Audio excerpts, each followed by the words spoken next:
Now, are you seeing any parallels from the Lions' dominance in the 1950s to our current team? Good question. And going through, putting the book together, it really did sort of strike me like I don't believe in curses. I don't believe in all that. I think everyone knows the curse of Bobby Lane. Um, for those who don't, 1950s, right?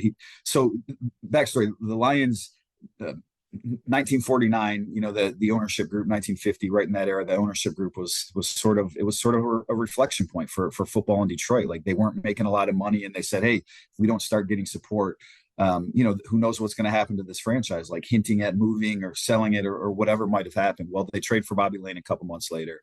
Bobby Lane comes in, starts the run of championships that the Lions have in the 1950s. And, they trade him to the Pittsburgh Steelers. They win their last championship when he was hurt, but a lot of people thought he was done wrong by the organization and maybe he cursed the team. And for years and years and years, they couldn't win. And people pointed to it like, the curse of Bobby Lane, the curse of Bobby Lane.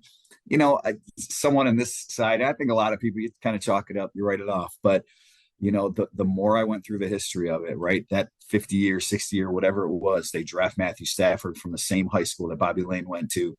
They don't win, but at the end of the day, he's a quarterback just like Bobby Lane, same hometown. They trade him and they do right by him when they trade him. And that sort of starts this little run that they're on now here of Dan Campbell, Brad Holmes, and all the great talent that they've acquired. So, maybe the symmetry, maybe they finally did right by Bobby Lane by doing right by Matthew Stafford, and that broke the curse. I don't know. It made me think a lot going through the history of the franchise.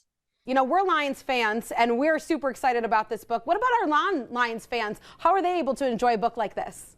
Look, this is a coffee table book, right? It's a big book. And, to me, even though I'm the writer of it, the pictures are amazing. It's sort of after I got done with the writing process, and again, the publishing house came to me in February and they sort of needed it by mid-April. I got it to them the end of March. And then there was a little process of going through the library of photos that they had access to and matching some of the photos with the moments. And I will tell you, the Lions gave me a handful of photos from the early days that maybe Getty Images didn't have, but just about every other, key player, key moment, key game event in franchise history, the photo that would be in my head about that moment, that image is in the book. Kelvin Johnson and the catch, and you see the non-catch, I guess it was, but you see the ball in his hand as he's laying on the ground, and you think to yourself, how can that not be a catch? Joe Schmidt being carried off the field in the 1950s after one of the championship games.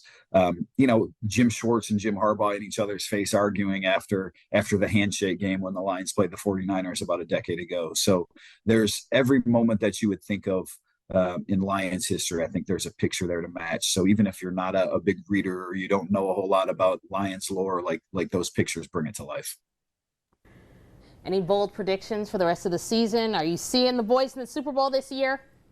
They're the best team in the NFL right now. Okay. And I picked them to go to the Super Bowl before the season.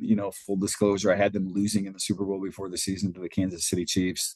Chiefs are undefeated right now. They're going for a three-peat, something that no franchise has done in the Super Bowl era. So, it was kind of my thought process of best quarterback in the NFL and kind of what they were playing for.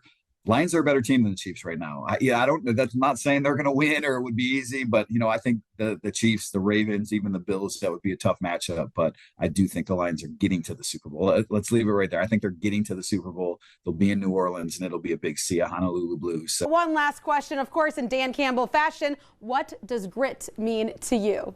Maybe I'll put it in terms like this. I coached my daughter for a long time in basketball. I coach my son right now in basketball. And I feel fortunate in some ways that, I've been around some good coaches, good and bad, but, you see a lot of good things. It's not just Dan Campbell and the Lions. I covered Michigan State and Tom Izzo for a little bit. And again, some of the people I've been around at Michigan, I think there's a lot to take from some of these professionals. And I think a lot of the message that I try to impart on the kids that I coach is similar to that now, that look, you have to be resilient. You have to be tough through anything. Well, thank you so much. We've had so much fun with you. And of course, you can find the book as well, Where to Meet Dave, in person, online, because you'll have some of those book signings. So it's all going to be available online. Definitely go check it out. And we have to do a big Go Lions!